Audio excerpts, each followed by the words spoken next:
Hello नमस्कार Radhe Radhe good evening my dear student. उम्मीद करते हैं आप सभी स्वस्थ और मस्त होंगे। मैं हार्दिक यादव आपका आपके यूट्यूब चैनल संस क्लासेस पर ढेर सारा स्वागत है। मैं अभिवादन करते हैं। उम्मीद करते हैं आपकी पढ़ाई शानदार और लाजवाब चल रही होगी। बेटा क्लास 12th में चैप्टर हम 5वां पढ़ रहे थे, यानी कि वंशागति तथा विविधता के सिद्धांत के अंतर्गत हमने कल क्लियर किया था अनुवांशिक विकार। अनुवांशिक विकार मुख्यतः कितने प्रकार के होते हैं? तो अनुवांशिक विकार मुख्यतः दो प्रकार के होते हैं। एक होता है बेटा आपका मेंडेलियन विकार, एक होता है आपका गुणसूत्रीय विकार। ठीक है, जब कोई विकार अचानक से उत्पन्न हो किसमें बेटा? जीन में, तो उसे मेंडेलियन विकार कहते हैं। ठीक, अगर कोई विकार जो है गुणसूत्र की संख्या में या उसकी संरचना की वजह से उत्पन्न होता है उसे हम गुणसूत्रीय विकार कहते हैं। तो आज हम पढ़ेंगे सबसे पहले बेटा मेंडेलियन विकार के अंतर्गत उत्पन्न होने वाला पहला विकार क्या है? तो उसका नाम बेटा हीमोफीलिया है, या उसे ब्लीडर रोग के नाम से भी जानते हैं।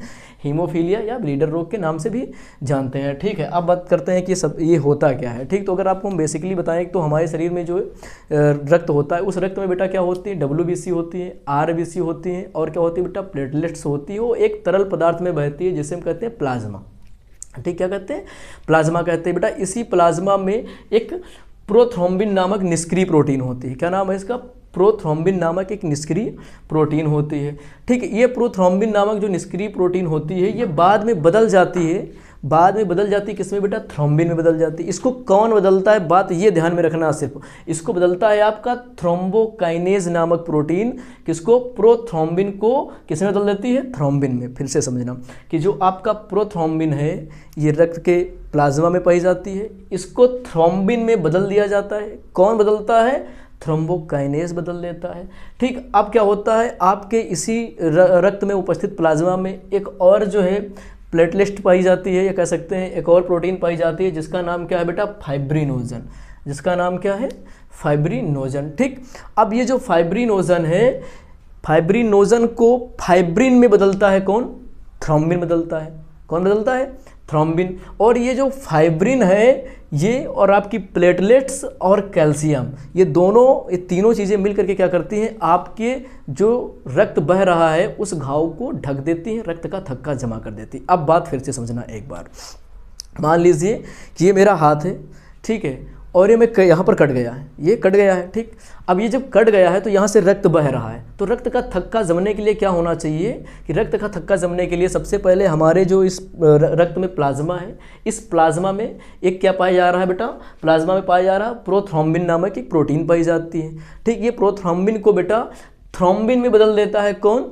थ्रोम्बोकाइनेज बदल देता है। सबसे बड़ा रोल किसका है? थ्रोम्बोकाइनेज का। थ्रोम्बोकाइनेज क्या करता है? प्रोथ्रोम्बिन को थ्रोम्बिन में बदल देता है। अब ये जो बदला हुआ थ्रोम्बिन है, हमारे प्लाज्मा में एक और प्रोटीन पाई जाती है जिसका नाम क्या है? फाइब्रिनोजन। जिसका नाम क्या है?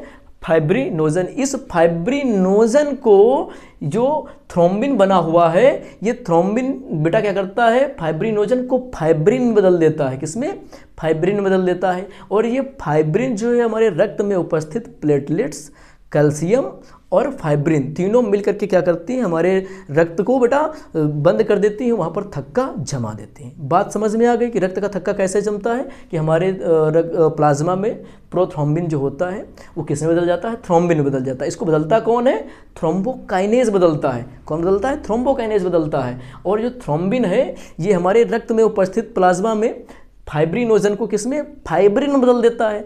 अब जो ये फाइब्रिन है ये प्लेटलेट्स के साथ में प्लस कैल्शियम के साथ में मिल करके क्या करता है? रक्त के जहाँ से निकल रहा हो वहाँ पर थक्का जमा देता है।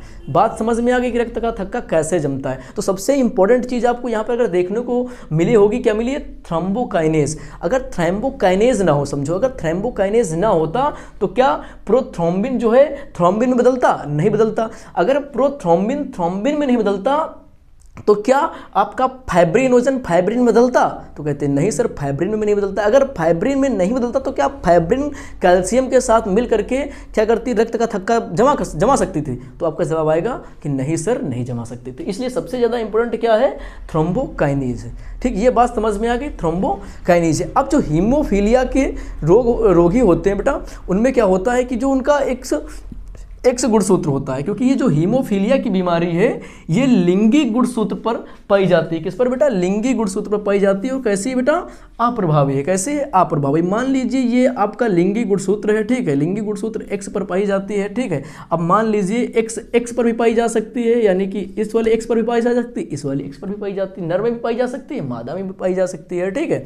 अगर हम बात करें समझने के बेस पर बेटा कि ये आपका क्या है, एक गुणसूत्र है। कैसा गुणसूत्र है? लिंगी गुणसूत्र है, ठीक है। इस पर बेटा क्या पाया जा रहा है? एक एच जीन पाया जा रहा है, ठीक है। ये जीन जो पाया जा रहा है इसको स्मॉल एच से प्रदर्शित कर रहे हैं। ये जीन क्या कर रहा है? आपके शरीर में या मेरे शरीर में, किसी के भी शरीर में क्या कर रहा है? एक प्रोटीन बनाने के लिए जिम्मेदार है। उसका नाम क्या है बेटा? उसका नाम है थ्रोम्बोकाइनेज। उसका नाम क्या है? थ्रोम्बोकाइनेज नाम है। अगर इस जीन में, ठीक, इस लिंगी गुणसूत्र पर उपस्थित इस जीन में क्या हो जाए बेटा? म्यूटेशन हो जाए, उत्परिवर्तन हो जाए, या अचानक से परिवर्तन हो जाए, और उस परिवर्तन की वजह से क्या हो जाए? ये जो काइनेज, थ्रोम्बोकाइनेज एंजाइम बन रहा है, सॉरी बेटा, थ्रोम्बोकाइनेज जो बन रहा है, प्रोटीन बन रहा है थ्रोम्बोकाइनेज, ये ना बने।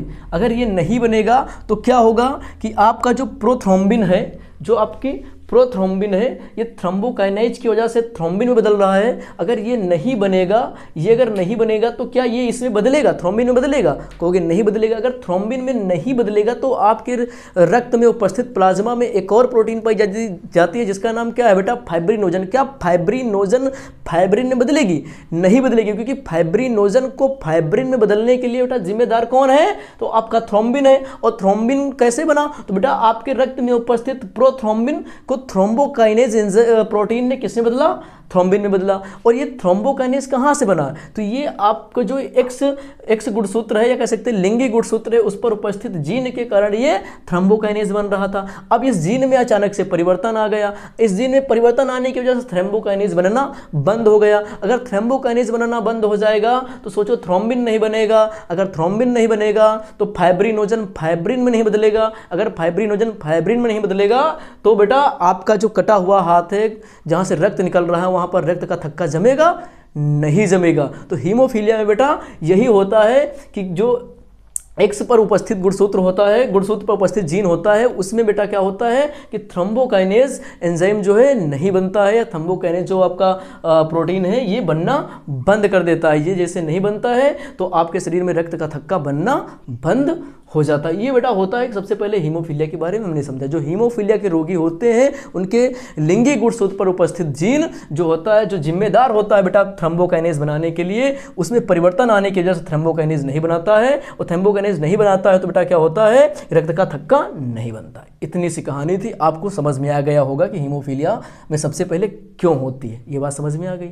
अब बात करते हैं हीमोफीलिया होती क्या है। अगर हीमोफीलिया की बात करें तो इस रोग में बेटा चोट लगने पर रक्त का बहना बंद नहीं होता है, ठीक है, रक्त का बहना बंद नहीं होता है। या कह सकते हैं 30 मिनट से बेटा 24 घंटे तक की जो है बेटा रक्त शरीर से निकलता रहता है। अगर 24 घंटे तक शरीर से रक्त निकलेगा तो उस समय में बेटा क्या होता है, जिस व्यक्ति के शरीर से रक्त निकल रहा होता है उसकी क्या हो जाती है? डेथ हो जाती है। ये बात समझ में आपको आ गई, ठीक है, कि 30 मिनट तक निकलता है या फिर 30 मिनट से बेटा 24 घंटे तक रक्त निकलता है, रक्त का थक्का नहीं बनता है, क्योंकि उसके शरीर में बेटा क्या है? काइनेज एंजाइम जो है नहीं है। और क्यों नहीं है थ्रोम्बोकाइनेज? क्योंकि उसके उपस्थित जो जीन है, उसका लिंगी गुणसूत्र पर उपस्थित जीन जो है वो क्या कर रहा? थ्रोम्बोकाइनेज नहीं बना रहा, ठीक है। अमूमन क्या होता है बेटा हीमोफीलिया से, अगर एक लाइन में बात की जाए, हीमोफीलिया से ग्रसित व्यक्ति में रक्त का थक्का कटे हुए स्थान पर नहीं बनता है। जो व्यक्ति हीमोफीलिया से ग्रसित है बेटा उसमें क्या नहीं होता? रक्त का थक्का नहीं बनता है। दूसरी अगर लाइन की बात की जाए, सामान्य व्यक्तियों में चोट लगने पर, ऐसे व्यक्ति बेटा जिनमें क्या है हीमोफीलिया की शिकायत नहीं है वो व्यक्ति सामान्य है। ऐसे व्यक्ति जो सामान्य व्यक्ति उनको चोट लगने पर बेटा 2 से 8 मिनट के अंदर क्या होता है? खून बहना बंद हो जाता है या रक्त का थक्का जम जाता है। लेकिन जो हीमोफीलिया से ग्रसित लोग हैं उनमें रक्त का थक्का नहीं बनता है। इतनी सी कहानी थी। हीमोफीलिया है क्या? तो बेटा इसमें शरीर में चोट लगने पर रक्त का थक्का नहीं बनता है, ब्लड निकलता जाता है, इसलिए इसको ब्लीडर रोग के नाम से भी जानते हैं, इसको ब्लीडर डिजीज के नाम से भी जानते हैं। मान लीजिए कोई व्यक्ति है, अगर उसके शरीर में बीमारी है, किसकी बेटा? हीमोफीलिया की है, तो वो क्या करता है, अगर वो चोट लग जाती है, कहीं पर कट जाता है तो उसके शरीर से रक्त निकलता ही जाएगा और एक समय ऐसा आएगा कि उसकी डेथ हो जाएगी, क्योंकि रक्त ज़्यादा निकल जाने पर शरीर में रक्त नहीं बचेगा तो स्वाभाविक है व्यक्ति की मृत्यु हो जाएगी। तो इसलिए अत्यधिक रक्तस्राव होने के कारण, ब्लीडिंग होने के कारण इसे बेटा ब्लीडर डिजीज़ के नाम से भी जाना जाता है। तो मैंने इसकी जानकारी मैक्सिमम आपको दे दी, एक बार स्क्रीनशॉट लीजिए। भाई एक और बात बची, मैं आपको बता देता हूँ। स्क्रीनशॉट हो गया। अब आप एक बार इसका नोट्स बना के अच्छे से पढ़ लीजिएगा। कल वर्णांधता लेकर के आएंगी और इससे जुड़ी हुई कुछ रोचक तथ्य आपको बताने वाले हैं, तो कल की वीडियो देखने के लिए बिल्कुल बने रहना बेटा। बाकी जय हिंद, जय भारत।